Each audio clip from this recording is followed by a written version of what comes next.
Good afternoon, everyone, and thank you for joining us today. I'm pleased to announce that we have Timothy Hogues here, who is the Commissioner of the New York State Civil Service Department, and he's going to discuss with us some very important parts of the governor's new budget and the implementations that are going to be made regarding civil service. Mr. Hogues oversees the state civil service system, ensuring that the hiring and employment practices within New York State government are fair, transparent, merit-based. His responsibilities include implementing policies that relate to recruitment, staff, and employee relations in state agencies, as well as ensuring compliance with the laws and regulations governing civil service. A Buffalo native, the commissioner is deeply connected to the city that has shaped the approach for public civil service. Given the unique That's all right. perspective on the needs and challenges of the community he serves, his local roots inform his leadership as he works to improve the efficiencies of state government through fair and effective personnel services with focus on inclusivity and equitable opportunity. Before assuming his current role, he held various roles and leadership positions in public civil service, which helped him just develop a broad understanding of civil service. So before I trip over my words any further, that's all right. I didn't expect it. It's my pleasure to introduce you to the New York State Commissioner of Civil Service, Timothy Hogues.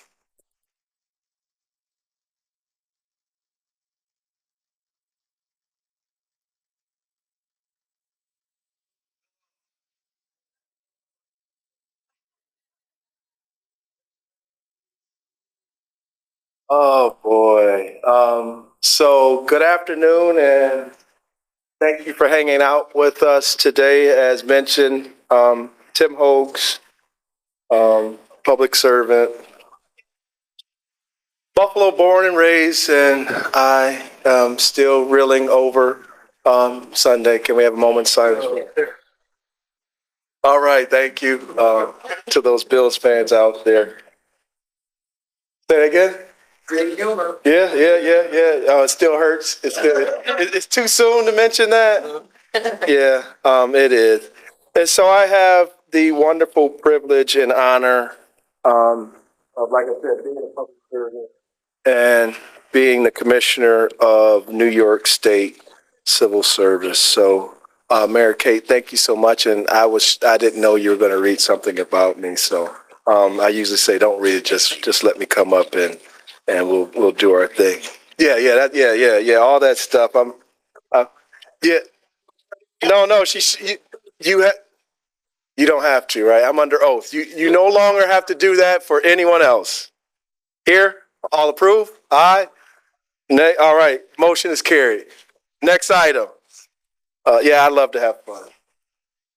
But there are some acknowledgments that I have to do because, when we get together, we got to say hello to everyone in here. And so once again, we'd like to acknowledge Mayor Kate, Mayor Mike. Just wave your hands. Yep, there you go. We have Legislator Marcus in here. All right, thank you. And, I met you at. Never mind. I won't get into it. So yeah, 2024, they're right there at that talking about the hospital. Yeah. So we have Dunkirk Council President Nick. Are you here? All right. Thank you, Nick. We have Natalie, Dunkirk Council Person. All right. Thank you so much, Natalie. We have Nancy, another. That's why you. Okay. All right. The sense of humor. We have Mark, who is the Deputy County Executive and IDA Chair. All right. How are you doing? Good. Thank you so much. 2 hats. That's a lot. We appreciate that. And then we have Chris, who is the Dunkirk Police Chief. Is Chris still? You way in the back. You're like, hey, all right. Thank you so much for your service, and thank you all for being here. This is an important opportunity to hear about what's going on in New York State and some of the things that Governor Hochul has done and is proposing for this upcoming budget. And I like to tell individuals this is an opportunity for you to hear it, take it in, and if there are suggestions or things you wish were changed and that type of stuff, you have a voice to advocate to your elected officials. I can't even talk anymore. That work at the state level, and so take it as that opportunity. Also, one of the things that the governor has done is she's pushed her agency heads out into the community to make sure that we are spreading the word, but more importantly, hearing from the community on what's important to them. And I think her budget and her proposals that she's presented since she's been in office has reflected the collective voice of the public. So prior to me becoming commissioner for New York State civil service, I spent quite a bit of time in the private sector, and most of my time was at General Motors as an operations manager. And one of the things that we paid attention to and we based our success off was the voice of the customer, right? And so in private sector, if you don't listen to the voice of the customer, if you're not in tune with the voice of the customer, you go out of business. And so I've brought that same focus into public service. So when we talk about customers, who are those customers? For civil service, each and every one of you are our customers, and it's important for state government. Each and every one of you are our customers, and so we need to listen and take in that feedback and have that open dialogue. And so if you ever need someone to come and talk and listen or anything, I am more than willing to appear and have those sometimes difficult conversations, but I think the conversations are necessary. And so hopefully I won't keep you here too long. We only have about 300 slides that we have to go through. I mean that's what you all signed up for, right? You said we would. No, what did you sign up for? I mean, you want to hear every last bit of information I have to present. So I will try to go through it a little quick, and like I said, don't think of this as a formal type of presentation. I'm probably one of the most informal commissioners of New York State that you will find. I love having interaction with people and that type of stuff. But keep in mind, I am the commissioner of civil service, and so there's going to be topics that we talk about that cover other parts of New York State and other agencies. But we have representatives here that are able to take the information back if you have questions that we aren't able to answer or address right now. And so, Brian, wave your hand, Brian, while you're taking a picture. He is from my office, so you can bombard him with whatever questions or anything that you need to get answered. So we'll get into this. And you're my slide person. All right. Thank you so much to be my slide person. So I think does that cover the introduction? That's enough? I've talked too much on the introduction. So next slide, please. So Governor Hochul has been committed to making New York State more affordable and putting money back into your pockets. And so we know since that thing we had called the COVID pandemic that prices have just skyrocketed. And each time we go to the grocery store, we sort of feel it and we know. And so Governor Hochul is really looking to make sure that she's addressing some of those things.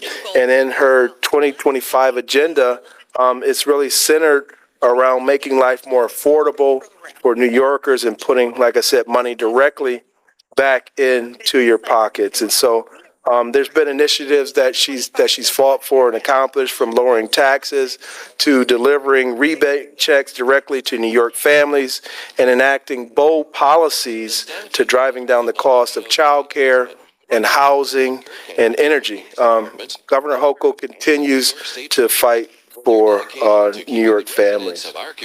Since taking office, Governor Hochul, as you can see, has fought to raise minimum wage to $15.50 upstate. And with the wages being increased, they're tied to inflation, because we know sometimes as inflation goes up, our wages don't go up. And so we're tying it to wages to make sure, once again, that we're trying to make New York State more affordable for our residents. She's brought home $10 million in federal funding to provide high quality, affordable health insurance to approximately 1.5 million New Yorkers through the federal and state innovation waiver, which is the nation's largest state innovation waiver awarded to date. This other piece is huge, and so we know in Western New York, we love our fast food, we love our chicken wings, and we love all that. And with that comes health issues and that type of stuff. And so she's banned, right? I'm guilty of it, right? And when I leave here, I'm going to find some great place to eat. And if you got any recommendations, let me know. But she's banned co-pays for insulin for all New York State regulated healthcare plans, which is huge and which is a game changer for those that are familiar with it or have family members that suffer from those types of health issues. It gets expensive. And so she's really trying to make sure that she's taking care of that. She's dispatched more than $2.3 billion in tax relief for nearly 3 million New Yorkers under the state school tax relief. She's created energy affordable guarantee pilot programs, which will reduce the financial burden for low-income households that take advantage of the New York State Energy Research Development Authority's no-cost efficiency improvement. That was a mouthful. And so to date, this administration has delivered more than $5.5 billion in tax relief and rebate checks directly to New Yorkers. Next slide, please. And so Governor Hochul delivered her 2025 state address last week, and her blueprint for a more prosperous New York includes more than 200 initiatives, once again faced at making New York State more affordable, putting money back in your pocket, at the same time making sure New York State is safe and a place where all families can thrive. Next slide. So on day one, Governor Hochul promised to fight for New Yorkers. And since then, that's just what she's done, continue to fight once again. And so they say that you have to mention things a few times. And so when I was going on the slide deck, I said, I already said that. Why am I saying it again? But you have to mention things a few times for it to settle in.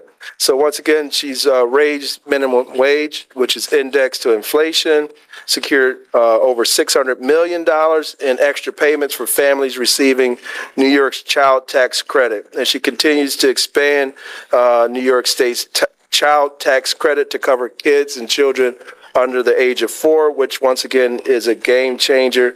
She sent out over $2 billion in tax relief through the STAR rebates, and she secured more consequential state housing, her state housing plan that has been a game changer in the last few years. I didn't say next slide, so you got to see. You got to play games sometimes. Stay with me now. I'm the conductor today. I'm sorry. I apologize. I just love to have fun. And if you guys are laughing, that means you're not just sitting there looking at me like, is it over yet? I'm sorry. Don't take a picture of me doing that, Brian. And please don't tell the governor I was acting up. She won't let me out again. And so once again, the 2025 state of state proposals, under pressure of the rapidly rising inflation, Governor Hochul knows once again that families across the state are struggling to make ends meet, right? And so this is plain language, and we all know the challenges we have. I have 3 children. They grew up so fast, and so just thinking about that experience and trying to make ends meet and figure things out and making sure that you have a 2-income household and all that, it's difficult, it's tough. And so as being New York State's first mom governor, she gets it, right? Sometimes the men, we don't get it like the women do, but she gets it. She says we have to figure stuff out. And so she's slashed taxes for the middle class, which will benefit approximately $8.3 million tax, $3 million tax, $8.3 million people. See, I think it's this, right? Okay, maybe I need to stand over here. I think you left that tongue twisting thing up here. So over 8.3 million taxpayers, right, that make less than $323,000 per year. She's sending inflation refund checks up to $500 to over 8.6 million households. And so once again, these are things that are going directly back into the pockets of New York residents. And once again, like I said, she's expanding the child tax credit up to, it'll go to $1,000 per child. And that's going out to approximately 1.6 million families. And so these are game-changing things that impact us directly. And while we're talking about these things, looking at it, we estimate that it adds up to roughly $5,000 back into the pockets of individuals. So if we take an example, you have a couple that has a couple little ones and one school-age one. You look at the two little ones under the age of 4. As far as the tax incentive, that's $1,000 each, which brings us to $2,000. You take the school age one, which is $500, and then I haven't talked about it, but I will.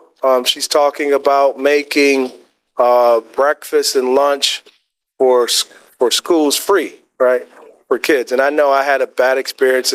My mom and dad, they struggled sometimes, and sometimes I didn't have the money for school lunch, and so I would get this green ticket as I collect my meal, and they would say, "Hey, next week, if you're not caught up, you can't participate. You can't have lunch," and that's traumatic for a kid. And so, looking at these types of things, we're looking at making sure that happens. And so, we estimate that about $1,600, which brings us to around $5,000 of real savings and money back into families' pockets. So I know that kids are expensive, and they grow so fast. And so, yep. And so the governor has prioritized youth and families, taking on social media giants to protect the mental health of our children, distributed over $250 million in food assistance for more than 2 million low-income children under the Summer Electronic Benefits Transfer Program, or EBT.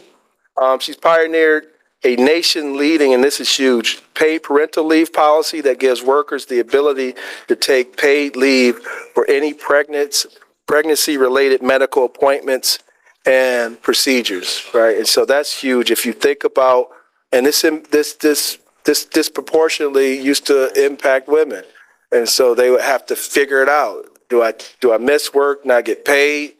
And that's rough. And so when we look at it in state government, it has disproportionately impacted women because of women usually have to take the time off. And when we look at time off and we look at credits of service, that time off hits them negatively. And so Governor Hochul has done a lot to make sure that there's equity in that, right? And so being able to pay for family leave and parental and maternity leave and that type of stuff, it's huge, right? And so when we look at the ability for individuals to be in the workforce, which we were talking about earlier, these types of things help individuals to be in that workforce and to be productive and not necessarily worry about having to choose between going to work or being seen to make sure that their pregnancy and everything is progressing healthy. And so I say kudos to Governor Hochul for that. And so she, like I said, she continues to fight and make sure that families have the opportunity, and really fighting for the youngest New Yorkers to make sure that our children are safe, and once again putting money back into the pockets of their parents, because we know the young years are the most expensive years until they want to drive a car and buy cars and that type of stuff and just have their hands out. So, but that's my own personal issue there. And so, so she's advocating nation-leading legislation to provide for improved maternal and infant health through a provision of a birth allowance, the New York State Baby Benefit, providing expectant parents with maternal health and newborn supply boxes, including diapers and self-care products and educational materials, creating the New York State Coalition for Child Care to identify a sustainable path for universal child care, also rebuilding our infrastructure to provide new resources and instruction for recreation centers, pools, and playgrounds and for communities across the state. And once again, expanding access to youth sports and programs and opportunities for hundreds of thousands of children. Next slide, please. And so once again, the investment to make sure that we have free breakfast and lunch at schools across the state is huge. And so they estimate that it's $165 of savings per child per month. My children, they ate way more than that. And so this is a lowball estimate, but it's huge. And like I said, it allows us to continue to focus on children in their formative years. We know that if they're fed, they're more likely to be able to pay attention in class, be more attentive, and get better grades, score higher on tests. And so that is huge. Next slide, please. They say fortune favors the bold, but success. And Governor Hochul, when she's out, she likes to talk about, and because she relates to it, she shares a time in her life where she had to choose between being a part of the workforce or staying home and taking care of the children because she couldn't find affordable quality child care. So the governor's new efforts and her pledge is to invest a record-breaking $7 billion to make child care more accessible and affordable for New Yorkers. And some of these things include a $110 million child care construction fund that we talked about. And this is pretty cool here. Also looks to establish a substitute pool. So we know that people call off. Sometimes our child care providers, when they have staff that call off, what they're going to do. And so she's looking to have a game changer where we have qualified professionals that are this pool that they can go to and bring them in if one of their staff calls off or whatever, so that you can continue to drop your child off and be reassured that they're with a professional that will take care of them. Next slide, please. One of the top drivers of our affordability crisis is the cost of rent and mortgage. And we know that New Yorkers, we need help with that. And so last year, Governor Hochul achieved what many thought was impossible, working with the legislature. She ended decades of inaction to secure a landmark housing deal. She became the first governor in 50 years to deliver critically needed housing development while protecting tenants and homeowners. She supported neighborhood and rural preservation initiatives. The executive budget includes more than $2.8 million for the neighborhood preservation program and rural preservation program. I think that tongue trip thing is coming back up again. And so that's huge.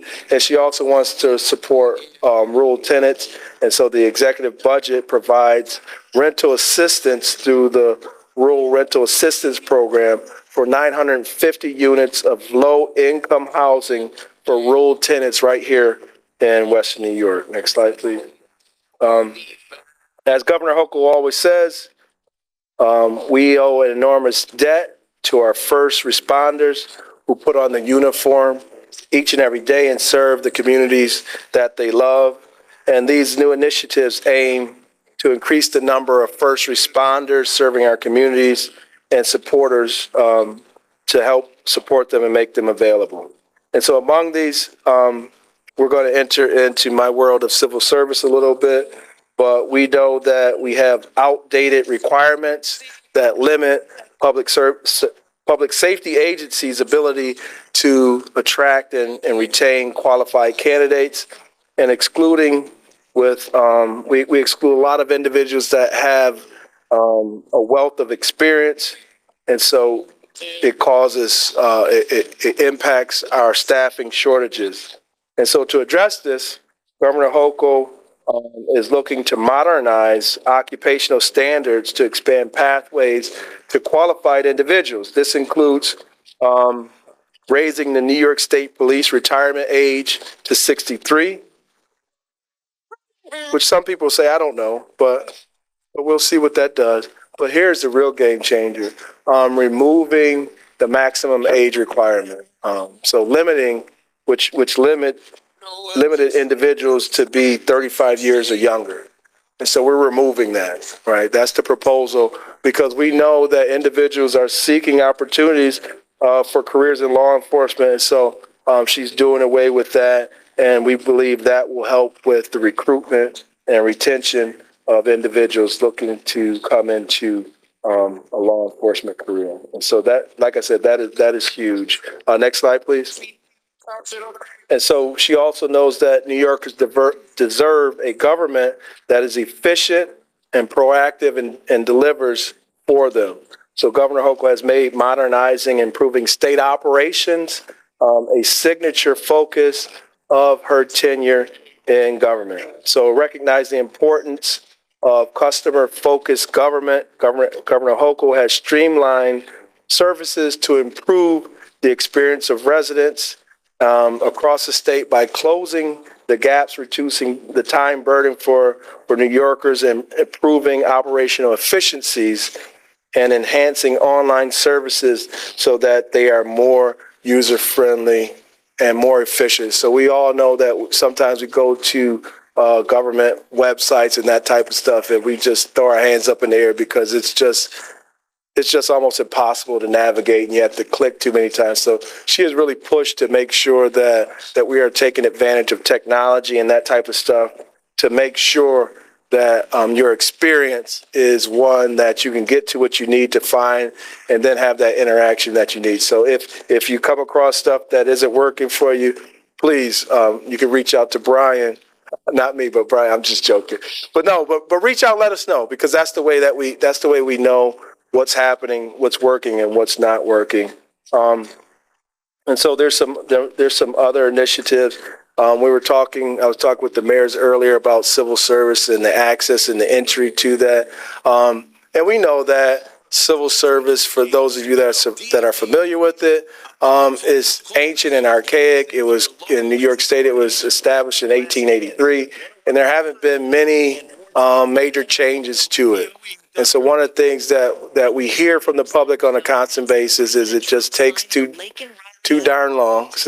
Too darn long for the process, and sometimes they don't hear about it. So New York State, it heard you, and the governor heard you, and so we're investing in a new jobs portal and application management system that will be way more efficient and effective to help with that application process, time you hear back, and how we cycle you through, and the ease of navigating it, because we know that we miss out. And so that's a huge thing. The other thing we understand is that not everyone, even though we're doing some initiatives around college and universities, we know that everyone won't go to college. That's just not the path they take. And a lot of individuals are interested in computers and cyber technology and that type of stuff. So she's creating pathways for those individuals to grant them to offset some of the degree requirements by some of the certificates that they get, and it will make them eligible to participate, to apply for entry-level and early career type of positions in cybersecurity. And she's also creating a cybersecurity fellows program for New York State, which will fall up under New York State Civil Service, which will be a 2-year program that will be a pathway for individuals to look and to provide and get experience in that cybersecurity field. And so we know that technology, AI, cybersecurity, all those are the buzzwords that are coming, whether we want to or not. It's here, it's upon us, and we have to figure out how do we do this better. Next slide. And once again, with New Yorkers feeling across the state, feeling the financial pinch of inflation, Governor Hochul has made it her priority to put money back into families' pocket from making, and so she's taking on medical debt, to signing common sense legislation guarding against data theft. And so we all know that we receive these things in the mail all the time, or emails saying what your information may or may not have been. And so that's difficult. It's hard. So she's working to push back against that, to make sure that we have the ability to be protected. Also banning medical debt from appearing on credit scores. So you have to be seen by a doctor. You may not be in a position to be able to pay for it. And so now that impacts you on your credit score. So she's pushing to make sure that that doesn't happen. And that's huge. And so we know employers look at credit scores and other things to make decisions. And so she's really pushing to make that happen. Next slide, please. And so she's supporting our disability community, right? And so she's strengthening the workers with disabilities employment tax credit.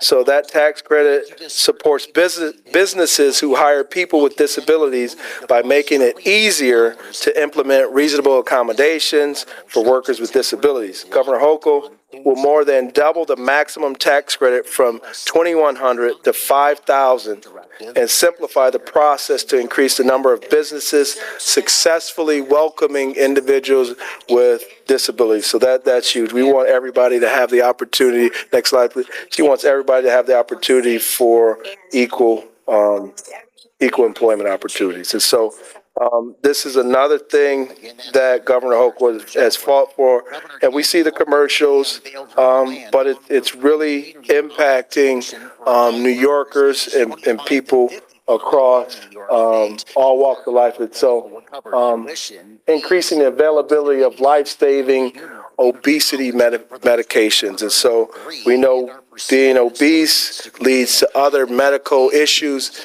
And so we want to make sure that those GLP-1 medications are available. We've seen the impact that it has had on individuals' quality of life. And then we know that if we treat it at that point and it doesn't lead to other health conditions, then it also saves money, right? It saves money for the system. And so she's really looking to make that happen. Next slide, please. And another thing so another tenet of Governor Hochul's administration in her time is really looking at the mental health issue that we face across New York State. So she's championing a lot of initiatives to make sure that individuals that have or suffer from mental illness are safe, that we are providing the supports for them, and that supports both them and the community when we are able to do that. She's increased the number of beds that were available for those individuals and making sure that there are supports both in government and those that we partner with to make sure that those beds are available. Next slide, please. He has also unveiled a series of informative proposals aimed at fostering inclusivity. See, I had to struggle with that one too. I feel your pain. Strengthening education, driving sustainable economic growth across New York State. So these are huge things that she's doing. She's strengthening reproductive freedoms through investing in providers and protecting them from out-of-state prosecution, and building strong relationships with indigenous nations with collaboration and representation. Next slide, please. And so when we talk about safety and being a safer New York, that's huge because we have to be an affordable New York, but we also have to be a safe New York. And she's already amended bail laws to crack down on repeat offenders, extended the state police, and installed cameras on subways, and brought crime outside of New York City down by double digits. And so this year's Governor Hochul's proposal will update involuntary commitment laws to connect people with severe mental illness to the needed services. And so we've all seen scenes on New York subways where individuals that needed help are just out there. So she's really looking at supporting them, which supports overall public safety. Next slide, please. And once again, the child advocacy centers that will provide for child-friendly, safe, supportive environment for child victims of abuse and neglect and crime. Children and their loved ones will have access to victim advocacy, mental health support at specialized medical examinations, and a multidisciplinary team of professionals. And so the governor's really doubling down on this to make sure that the experience as families and children go through this, where you have a single point advocate that can navigate you through the entire process. We know that it's difficult when you have to bounce around and talk to 3 or 4 different individuals to understand what's going on. So she's really putting it into place where we have that one person that can really be that support for you to help you flow through. She's also she's also establishing a mass violence crisis response team to make sure, once again, that we support the community. We support families with the proper mental health and supports that they need in times of tragic events and such as the 2022 Tops mass shooting in Buffalo. And so I actually live right down the street from where that happened, and just seeing that type of stuff happening and seeing the gaps in service and the response, we're really looking at how do we shore that up. Next slide, please. And so I know this is one of those controversial things where people are like, hey, what are you doing? You can't do this, all right? And so if we all just pause and think about how we have all become, well, I won't speak for you guys, but how I have become addicted to my cell phone. And I look at it all the time, and I'm supposed to be going to sleep, and I was like, let me flick through a few more things, right? And we're adults, right? We say we're grown, we're mature enough to handle it. Think about our children that get on these things and walk around aimlessly. I don't know how many of you have children, but if you're sitting around the dinner table, if you're lucky enough to still have children that will sit around the dinner table with you, and you have more than one child and they're communicating without talking because they're texting back and forth, and you're like, hey, can we do this as a family? And they're like, oh, right. And so it's the same thing that Governor Hochul is looking at. And there's data out there that shows that distracted classrooms are not productive, right? And so whether we agree with it or not, I think it's a way to go to have a distraction-free classroom so that our children can focus on education. Teachers have a difficult enough time as it is managing classrooms, and so this is just one step that Governor Hochul is doing to increase the ability for our children to learn, to have distraction-free classrooms. But also, we know that nowadays, so I'm 52, and when I was in school and I had a disagreement with someone, we would talk about it. We say, okay, I'll meet you at 3:00 after school, right? And we'd be like, okay, what do you want to do? I don't want to do anything. All right, we out. Right? But now you have, with these devices, I mean, you don't know who's talking to your kids, and and so it goes on and on and on, right? So we love to look back at the yesteryear and say, wow, it was so much simpler and easier, but it was actually for us. And so now she's just trying to make sure that we protect the children and provide them with the ability to have safe, productive classrooms. And there's monies that she's providing for school districts and systems to be able to implement a storage thing for the children. And with anything, there will be exceptions, right? So to make sure that there's a way for individuals to contact their children during the school day and all that. So I've heard from some schools that have already implemented, and some of the kids that go to school, they said they went through a withdrawal, and like at times when their phone was gone, they would touch their pocket because they thought their leg was vibrating because the phone was ringing, right? And so they didn't realize how attached to that thing they were.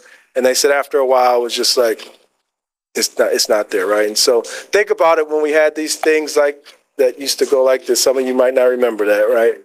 Right? You had, right? We survived, right? We're still here, right? So give it a try. Next slide, please. And so we know that 2024 is standing as the hottest year recorded in history. Governor Hochul knows that addressing climate change is both a moral imperative and an enormous economic opportunity. So this historic $1 billion climate investment is not just a commitment to sustainable energy. It's a commitment to New Yorkers, which will create thousands of jobs. It will cut energy costs and reduce harmful pollutions. This ambitious proposal would be one of the largest climate investments in state history. Like I said, once again, creating the jobs and doing a lot of great things. And so Governor Hochul is directing the state to embark on the single largest program of climate investment in the history of the state budget. And the investment will span across different sectors of our economy and across the state's geography by retrofitting homes and incentivizing the installation of heat pumps, ensuring public infrastructure can serve as hubs of sustainability, including building out thermal energy networks at SUNY campuses that can model a pathway towards the next generation of energy infrastructure. Also looking at expanding green transportation options across the state and supporting businesses of all sizes in their decarbonization journey. Try decarbonization after talking this. I'm gonna take a quick sip of water. And so, yeah, so we're excited about what's happening, once again, to make it more affordable for families and households and Main Street businesses and industry to provide clean energy. And so when Governor Hochul took office, she committed to making New York State the most business-friendly and worker-friendly state in the nation. She realizes that small businesses are the backbone of New York's economy. And so under her leadership, New York has become a nation leader in economic development, driving job creation, community revitalization with a lot of the downtown revitalization initiatives, and support for key industries. These efforts has focused on modern manufacturing, semiconductor development, and AI and emerging technologies, as well as life science innovation and small business growth. She's positioned New York to lead the nation in semiconductor development with over $112 billion in announced capital investments since 2021. And by the end of the decade, 25%, this is huge. So by the end of the decade, 25% of all American-made semiconductor chips will be produced about within 350 miles of central New York. And so you know our dependency on semiconductors and what that looks like, and that's game-changing. She's established a $4 million AI consortium, which has crowned New York State as a global leader in the pursuit of AI for the public good. So I don't know where you stand on AI. I was just finished up a book called the Coming Wave, and it talks about artificial intelligence and how we need to embrace it and look at it and understand it better. But it also compared it to some of the Industrial Revolution as we transition from horse and buggy to vehicles and all these innovations in telephones to cell phones. So we're not going to stop it, right? We just have to make sure that we're on the right side of it, and we make sure that we're leading the way, and make sure that it's an AI that is good for individuals across the state. So there is so much that she's doing and that we need to pay attention to be a part of this. And she continues to provide funding for that. Next slide, please. And if you don't support this industry, we don't eat, right?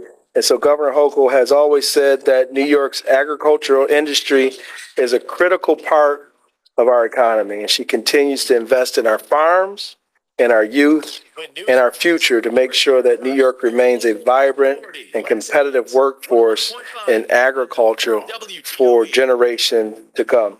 The governor has made record investments to support the state's farmers, initiatives like Nourish New York and the 30% initiative have connected local grown food with underserved communities while boosting the agricultural community. Governor Hochul has also invested $55 million to help dairy farms adopt sustainable practices and modernize operations. And so we know that you have to be efficient, you have to use technology. Farming and everything, agriculture, it has changed. And so she's helping farmers to do that. She's protected and enhanced state's farming industry through an $82 million investment in agricultural stewardship programs. And so she knows that it's important. And so next slide, please. Afraid to speak up, anyone? This is your forum. I am a public servant. Like I said, I'm here to provide as well as listen. And so it's huge. Make sure you connect and get the information. And so we'll go to slide 26 Nothing to do. and talk about. Yep. And so one of the things that the Governor Hochul is looking to do once again is support our children and get them away from just being in the house and looking at their cell phones to out exercising, breathing the air. And so she's launched New NY Swims, which is the largest investment in swimming infrastructure since the New Deal, with $150 million in capital grants funding 37 pool projects across New York State. And building on that success, she will direct an additional $50 million towards pool projects, opening access to both municipalities and non-for-profits. To further improve water safety and prevent childhood drownings, a new program will provide tens of thousands of free swimming lessons to children aged 4 and under. The Department of Health will work with community organizations to distribute vouchers for the lessons and helping to make sure our children are safe in the water. And I think finally is civil service stuff, right? And so I talked about some of the stuff that we are doing as far as civil service is concerned, making it more efficient and easy for individuals to enter into the state government. And so one of the programs that we created when I got to, and so I started in June of 2022, somewhat on the heels of the pandemic. And just like now, I love talking to people and I don't shy away from a conversation. And so I had a bunch of commissioners from the direct care agencies approach me and say, hey, Hogues, we need to talk. Civil service doesn't work for us. We have direct care employees and we're understaffed and we have staffing requirements. What are you going to do about it? And so we started to have a conversation. And out of it came the HELPS program, Hiring for Emergency Limited Placement program, where we temporarily eliminated the need for individuals to take a civil service examination in those titles to expedite the ability for individuals to start their careers in New York State government, and so that we could properly staff those organizations. The program went so well that local agencies said, well, what about us? So then we expanded it to local counties and municipalities so that they could participate. But this was still in the direct care type titles and health titles. And so then the rest of the state agencies said, well, what about us? We're still struggling. So 2023, we expanded it and created NY Helps that goes across the state for pretty much all titles in state government as well as local government outside of law enforcement, because there's long-standing agreement that they have to test and do some stuff in order to promote up through it. But we listen. And so since that time, we've made over, so since 2023, we've made over 22,000 appointments to individuals in state government. And on the local level, we've made over 5,700 appointments to jobs on the local level, which is a game changer. And so we're transforming the way that we do business at civil service, making sure it's more user friendly, that we're listening to our customers, and that we're making the needed change. So once again, I'm excited to be a part of what's going on here. I am a public servant, and I enjoy what I do. And I appreciate questions and dialogue, and I see a hand is creeping up and inching up right back there, and so go for it. I probably need to get back to the microphone too, right?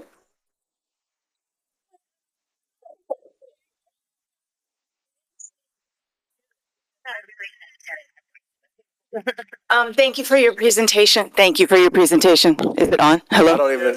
Oh, okay. Thank you for your presentation. It was very informative. I had a couple questions. Okay. One was with regard to AI. It takes a lot of energy. And I also read a book about AI and the positives and the negatives about it. Recently, 3 Mile Island was reopened to power Microsoft's data centers and AI. So I know Governor Hochul is very pro-green energy, and how is this How do they go together, right? Yeah, how do they go together? Because you're trying to conserve, you're also trying to promote AI, it uses energy, they just kind of seem like conflicting things. And by the way, my name is Felipe Palmer, I'm from Southern Tier West, local development district. We serve Chautauqua, Cattaraugus, and Allegheny counties, so hello everyone. Let's see, what else? I'm also an instructor at University of Pittsburgh in Bradford, and I know my students use AI. I actually did exit interviews with them last semester, and a lot of them just use AI like, hey, tell me a joke, or they told me that they messed with AI just to see how it would respond. And I was like, ooh, I guess, but it just seemed kind of irresponsible because they don't understand like the energy implications of it. So that's my very long question. And then my other question is, how is the governor thinking about what's happening in the federal government with the funds pause? I manage the Appalachian Regional Commission Area Development Grant, and there are pauses on projects, and people are, contacting me and asking questions like, what's going to happen? When projects are stalled, time is money, and also with all the reviews that are supposed to be doing, that's also money, because you need administrators to look through all the projects. So I'm just wondering how she's kind of like, where are her wheels rolling? Thank you. Thank you. So we just heard probably about it got paused, yeah. hours ago, that pause has been lifted Like temporarily. February 3rd. Yeah, only temporarily. Yeah. It's been lifted quarterly. But it's still going to kind of go on, right? So I'll try to speak to the first one. Once again, I'm the only hat that I have on is my Commissioner Civil Service hat, and so you probably want some energy folks in here. But the reality is we have to figure out both, right? We have to figure out how we're trying to have green, sustainable energy. But as I mentioned, this artificial intelligence wave is coming. And so the book that I was listening to, so I didn't read it, I was listening to it, because I drive back and forth to Albany all the time. I don't have a fuel efficient vehicle either. I just found that out. I was like, darn it, my miles per gallon, it sucks. But you need a truck to get through the snow. So, but you need both. And so it talked about if we put our heads in the sand and say that we are either going to try to retard AI or act like it doesn't exist, then we'll be left behind, right? And so it's that dilemma of, yes, it's an energy consumption, but it's coming, and we have to figure out, we have to participate with it, and we have to make sure that as a state we're providing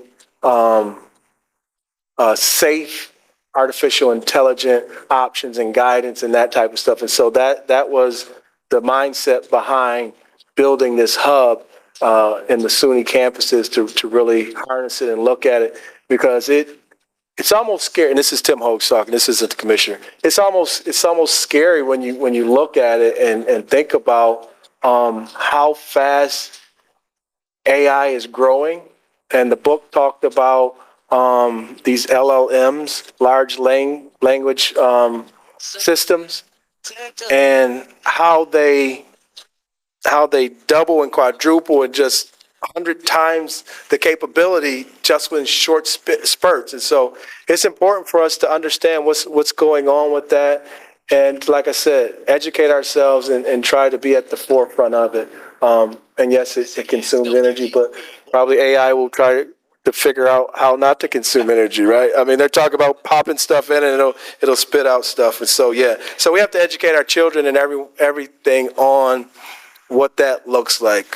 Similar to when we had to educate our children on the use of internet and that type of stuff. This is just the next wave that is just taking over. Governor Hochul, as far as what's happening on the federal level, is similar to all of you. She's seeing what's happening and making adjustments as necessary, understanding how it impacts New York State. And so with that last thing you just talked about is the pause, we had concern over our night shift program, which a lot of localities participate in. We have $1 billion that come from the federal with our Medicare for our retirees. And so we have to watch and make sure that we stay within the rules and the legislation and see what happens, right? And so I compare it to COVID. It's going to be probably an ever-changing environment that we have to understand and be flexible with. I think there was one. Yes.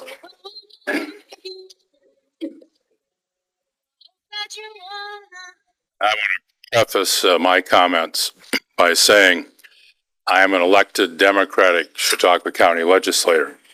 Coming from Erie County, they may not sound like a big deal, but Marcus and I are 2 of the 5 here. We're outnumbered 14-5, which sounds bad, except Marcus and I are 2 of the only Democratic county legislators from here to Elmira, New York. So you go 100 miles down Interstate 86, there's not a single Democratic county legislator. Interesting. So I preface my remarks with that. I'm sure the slide was accurate that Governor Hochul's 3 years, she has not increased the state income tax on anybody. And I want to give her credit that she walks a very difficult tightrope as a Western New Yorker who's gotten to be governor. New York City doesn't think that's logical. There hasn't been an upstate governor for over 100 years, I believe. So she walks a tightrope, and for those in the audience that don't know, very publicly the last couple of budget cycles, she's resisted the call from folks in the Bronx and the Brooklyn to raise income taxes on the wealthiest New Yorkers in the name of they're paying their fair share. As a Chautauqua County Democrat, I think folks in New York City who are paying a 10% income tax, state income tax, are paying their fair share compared to Pagula and Golisano and Trump, who live in Florida and pay no income tax. So I give her great credit. She's been fighting a good battle. There is something called a temporary New York State income tax surcharge. By the way, I was a lawyer for 38 years and a city court judge for 8. It should have been 10, but in his civil service person, there's mandatory retirement in New York with city court judges at 70. Gotta go. No part-time job, no hearing officer, go. no nothing. Just go, get out. So it's right up your alley. Yeah. I think you lost a good civil servant for a couple of extra years, but that's just my opinion. That's your opinion. And I did fill in this Dunkirk court from Jamestown for a few months 10 years ago. And so don't be afraid. I was a fair judge, and Judge Cousdale here is a fair judge. Right. So you're all right in the I'm dock. nervous. I'm nervous. As an upstate Chautauqua County Democrat, if this budget doesn't guarantee that finally the temporary income tax surcharge is going to end, it's been temporary for 10 or more years, extended. And Governor Hochul never extended it, but I hope it goes away. Not because I feel sympathetic for very, very, very wealthy people, but there's a reason that the Pagulas live in Florida. There's a reason that Tom Golisano from Rochester, who once owned the Sabres, there's a reason he's a resident of Florida. And there's a reason Donald Trump's a resident of Florida. In 2017, when he signed the tax reform abolishing the deduction of state and local taxes. That hurt wealthy New Yorkers greatly. So in terms of encouraging the business community, it's important that that surcharge go away. That's the first thing I wanted to convey to the governor through you. One of my guys taking notes? Okay. The other thing is it's political suicide, but not too long ago, we had Governor Spitzer for 1 year, if you'll forgive me for mentioning that. And during his 1 year, he appointed a Jamestown native, Stan Lundeen, who was lieutenant governor for 8 years under Mario Cuomo. He appointed Stan Lundeen to chair a commission on government efficiency. And often that's a contradiction in terms, but that commission documented that school districts are not in New York's Constitution. School districts are administrative units of state government. And that the state legislature in one session could vote to empower the education commissioner to order mergers. We have 18 school districts here in Chautauqua County now for only 17,000 students. We have one district that has a superintendent, or a district where they only do the elementary school, the other kids are shipped off to another district. Come on in. The party's getting started. If the state wanted to save real money, eventually it would empower the state education commissioner to order school district mergers. By the way, that commission recommendation, at the time the assembly was Democratic, the Senate was still Republican. Not one senator, not one assemblyman would sponsor such a bill. So I understand how unlikely it is, but that's where real money would be saved in New York State's budget. And last thing is, I'm grateful that Kathy Hochul has not had revenge on this county. The people of this county voted against her by about 12,000 votes. Despite that, she came here last year to give millions of dollars for a new hospital here in Dunkirk area, Dunkirk, Fredonia. She came back last summer as part of a $400 million project in the city of Dunkirk for the ice cream manufacturer here. I give her a lot of credit for coming to a community repeatedly that voted so heavily against her. But for what it's worth, and the last thing I want to say as a retired city court judge, I was a city court judge in 2019 when the legislature passed bail reform. It was a disaster. I say that as a lifelong Democrat. The original law was a disaster. The legislature figured it out. They changed it in 2020. They changed it in 2021, 3 or 4 times. But Kathy Hochul has a terrible problem. You could probably talk with the police officers here on your way out, what they think of bail reform. And it isn't good. And I know it's been changed a lot. I think it works pretty well now. But the public does not understand the modifications she's made. And again, I understand she walks a tightrope. Some of these modifications are popular up here if people understood them, not so popular other places in the state. So as a rare elected Democrat in the Southern Tier, I appreciate your coming today and being willing to listen to us. Thank you. Thank you. I'll tell you this, I would not want to be governor. No way, no how. I forgot what I wanted to say to you. I had a point. What was the first thing you mentioned? You remember? You Thing with the income tax. right? Okay, thank you. And so I was just at an event earlier this week. It was business council meeting that was in Albany, and Governor Hogue, I didn't know she was going to be there, but she was there. And one of the things that she said is, no, I am not going to raise taxes on our high income earners, right? Because they contribute to, and we need them. And so that she said that. And so to that point there. And so I think your other things were just comments and don't need a response. Thank you. Anyone else? Yep. Oh, Ladies and gentlemen, the comedian, come on up. Trying to do this quite frankly, Okay, that's bellow. okay. But he makes us get by the mics, and so you could have did it from the seat if it were me. Okay. The city of Dunkirk has 84 acres of prime real estate out on the lake that with the energy prices that we're going to be facing according to the governor, I think she should come here and look at and try to give us some suggestions of how she can help as governor, how to resurrect that building and that 84 acres of land.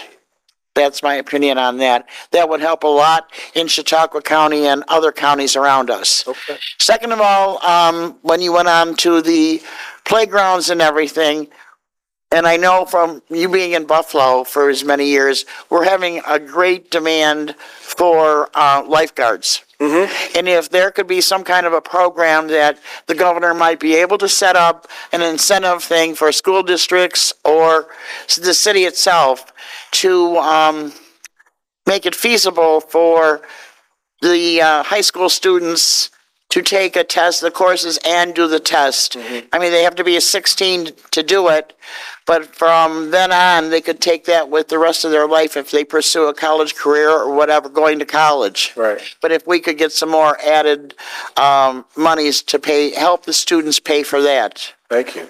Yeah. That's it. No, I know there was a huge shortage of lifeguards, this past season and stuff, and so that's something we're continuing to try to figure out. But thank you. Hopefully my team captured that. They're efficient. They write when I don't even see them writing. So, any other questions or comments? Or who's ready to go? You guys are like, listen, we've watched you up there long enough. So should I hit the gavel like the judge? All right. Thank you so much. And like I said, I'm a Western New York Buffalo native, and it's only a few minutes away. So if you ever have questions or anything, I'll come back. I'll talk. I'll listen. I'll do whatever, and I'll take the messages back. So thank you.